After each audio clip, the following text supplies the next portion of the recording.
राजा और चुड़ैल की कहानी। बहुत समय पहले की बात है। हिमगिरी नाम का एक छोटा सा राज्य था, जहां वीरेंद्र सिंह नाम का एक वीर और न्यायप्रिय राजा राज करता था। उसके राज्य में लोग खुशहाल थे, फसलें लहलहाती थीं और दूर दूर तक उसकी बहादुरी के किस्से सुनाए जाते थे।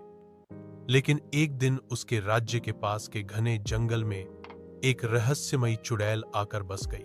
लोगों ने कहना शुरू कर दिया कि रात होते ही जंगल से अजीब अजीब आवाजें आती हैं। कई चरवाहे और लकड़हारे रात को जंगल में गए तो लौटकर नहीं आए। राजा को जब इस बात का पता चला तो उसने तुरंत सैनिकों को भेजा, पर कोई भी चुड़ैल को पकड़ न सका। एक रात राजा ने खुद जंगल में जाने का निश्चय किया। वो तलवार लेकर अकेले ही घने जंगल में पहुंच गया। चांदनी रात थी और चारों तरफ अजीब सी खामोशी छाई थी।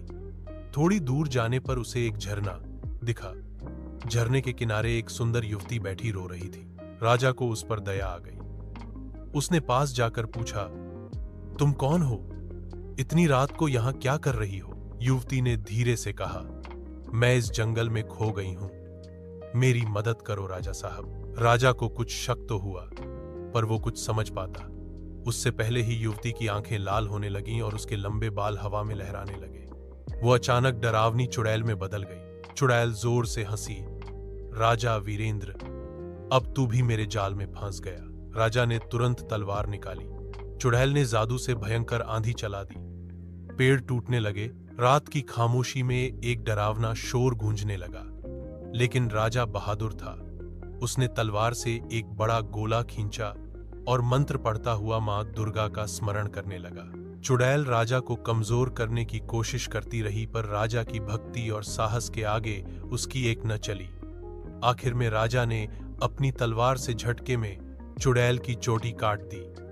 कहते हैं कि चुड़ैलों की शक्ति उनके बालों में बसती है।